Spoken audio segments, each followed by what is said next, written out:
arianos, tropicianos e pneumatômacos. O que vem a ser isto?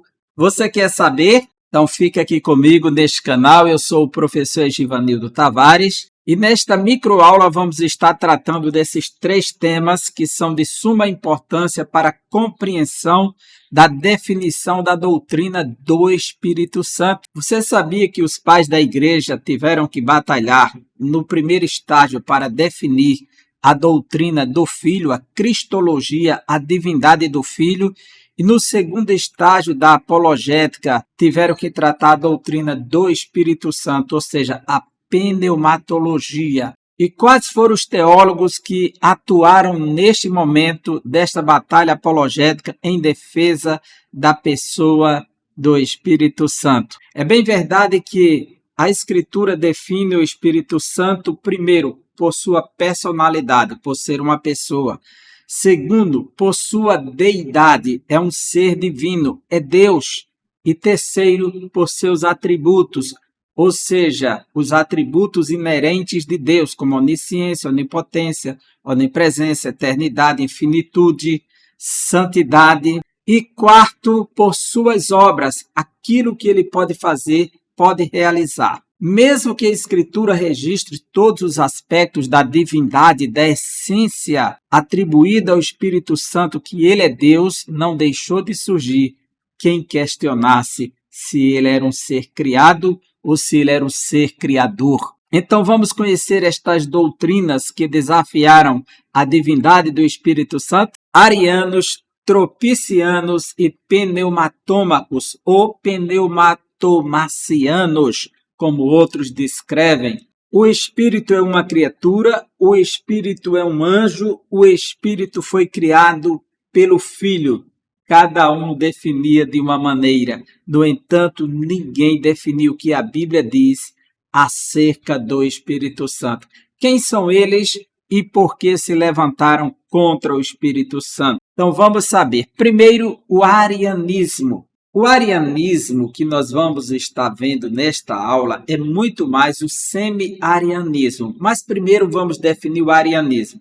O arianismo vem do presbítero Ário. Ele nunca foi bispo. Era um presbítero de Alexandria que levantou a ideia de Cristo ter sido a primeira criação de Deus. Esta doutrina ficou conhecida como subordinacionismo, porque ele subordinava o Filho ao Pai, uma subordinação ontológica e não uma subordinação funcional. Isso gerou uma série de polêmicas, esse subordinacionismo de Ário. Isso levou ao Concílio de Nicéia.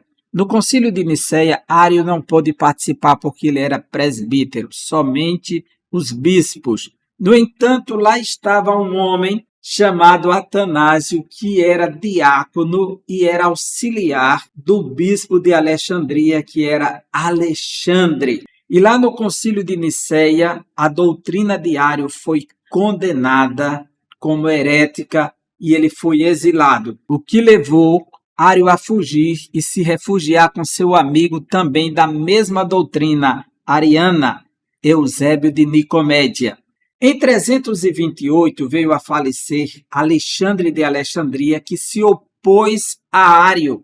Neste período, o imperador Constantino foi convencido que a doutrina de Ário não era tão perigosa, e em 332 ele foi restaurado ao posto. Quando ele chegou lá para assumir o seu posto, lá estava o bispo Atanásio, que assumiu o lugar de Alexandre.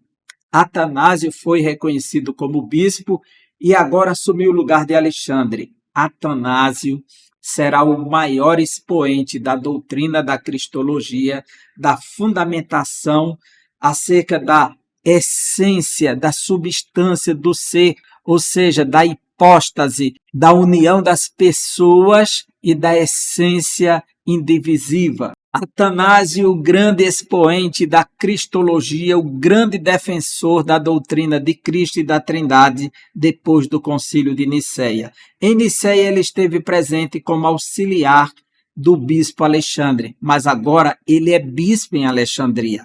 Como Atanásio se opôs à restauração de Ário ao posto em Alexandria, ele comprou um conflito com o imperador e ele vai para o seu primeiro exílio.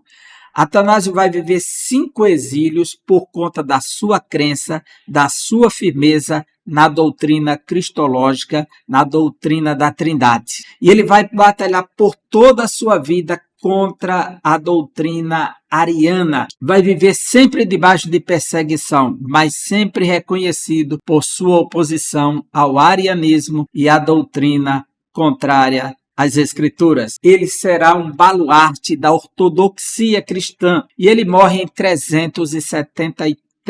Mas vai surgir então um grupo agora com o apoio do novo imperador, que é Constâncio, um dos filhos de Constantino, ao arianismo. E o arianismo ele vai tomar conta de uma boa parte do império. Por pouco não se tornou a doutrina oficial se não houvesse quem resistisse e tivesse sido nutrido pelas doutrinas de Atanásio. Vai surgir então Aécio, que são chamados de semi-arianismo. Ele também é chamado de anomeanos, por conta do grego anomóios, que significa diferente natureza. Ele acreditava que o filho tinha uma natureza diferente do pai, os anomóios, ou anomeanos, e Eunômio do 4º século, que os seus seguidores serão chamados de eunomeanos. Ele diz que o filho é criador do Espírito Santo. O seu principal opositor foi Basílio de Cesareia, que escreveu uma obra contra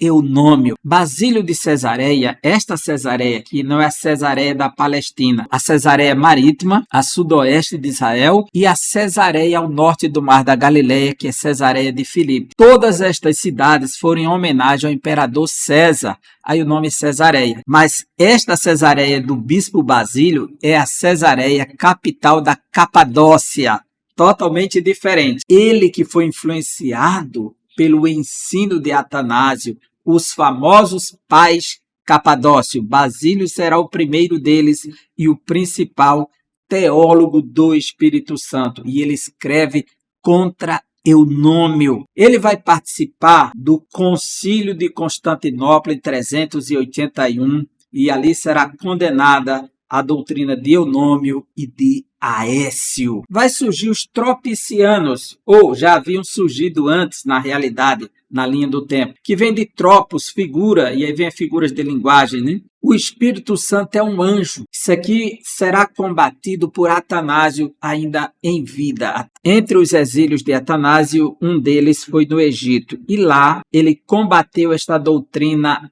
sub-ariana ou semi-ariana, que defendia que o Espírito Santo era um anjo. Atanásio escreveu uma carta em que combateu a doutrina dos tropicinianos. E no sínodo de Atanásio, que ele promoveu em Alexandria, quando retornou ao cargo em 362, não confundam o sínodo com o concílio. O sínodo é uma reunião local e regional, em que se condena aquela doutrina naquela região. Logo, todos os bispos daquela região, de Alexandria, Egito, tinham que seguir esta doutrina. E aqui vai surgir o credo de Atanásio. E nesse sínodo de Atanásio, e a palavra sínodo vem de sim, unir, e rodós, caminho. Sínodos. E aí tem a palavra êxodo, que é sair do caminho. O sínodo é onde todos se unem no mesmo caminho, na mesma doutrina. Mas ele é regional. O concílio, ele é ou nacional ou internacional.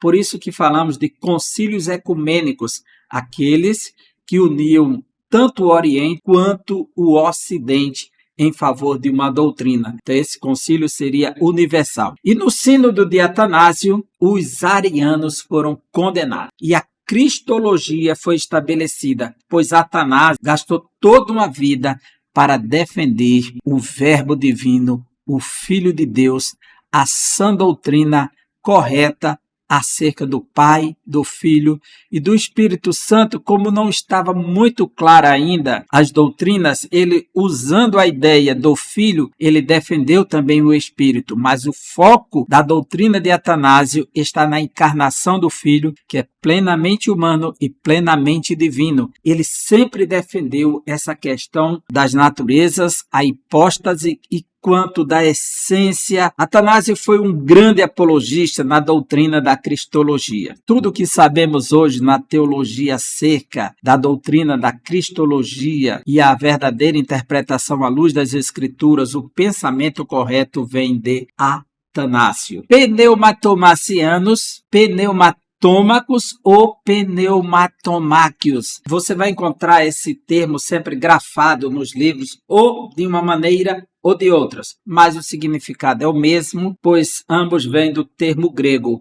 pneuma, espírito, sopro, hálito, e aí você tem Espírito Santo, que é pneuma hagios, mas a expressão maquios, que é se opor. Atanásio se utilizava do texto de Atos, capítulo 7, o texto em que Estevão diz: vocês sempre se oporam ao Espírito. Esse grupo aqui vai surgir os seguidores de Macedônio, que viveu cerca de 360 da era cristã. Ele era patriarca de Constantinopla e admitiu a divindade do Filho em um certo momento, mas negou o Espírito. O Filho poderia ser divino por ter sido gerado pelo Pai, mas o Espírito não era divino. O Espírito é uma força de Deus enviada pelo Filho. Veja a proposta dele. Se o Espírito é uma força, logo ele é impessoal. Se ele não é uma pessoa, ele não pode ser um ser divino. Essa negação foi declarada como pneumatômaco, aqueles que são contra o Espírito, aqueles que se opõem ao Espírito. O principal opositor dos macedônios foi Basílio de Cesareia, um dos principais pais capadócios, como são chamados os pais Niceno e os pais capadócios, que são os três principais teólogos que defenderam na Capadócia a divindade do Espírito Santo. Mas Basílio de Cesareia, Cesareia da Capadócia, é considerado o teólogo do Espírito Santo. Ele foi quem escreveu o maior tratado acerca do Espírito Santo durante o período clássico. A sua obra é fundamental, do Espírito Santo, essa obra. Ele vai defender os atributos de Deus que são do Espírito Santo. Vai se definir a personalidade, a divindade, as obras e os atributos do Espírito Santo. E Basílio conseguiu mostrar isso com muita clareza e aprofundamento. E ele marcou a história, porque ele será o grande nome que estará no Concílio de Constantinopla defendendo o Espírito Santo. Enquanto Atanásio dedicou a sua vida em defender a cristologia, os pais capadócios dedicaram a sua vida na defesa do Espírito Santo. Veja só, surgiu então Eustáquio de Sebaste, monge e bispo que negou a divindade do Espírito Santo. Também foi condenado no Concílio de Constantinopla em 381. O sonho de Atanásio de condenar essas doutrinas em um concílio foi realizado através dos pais capadócios.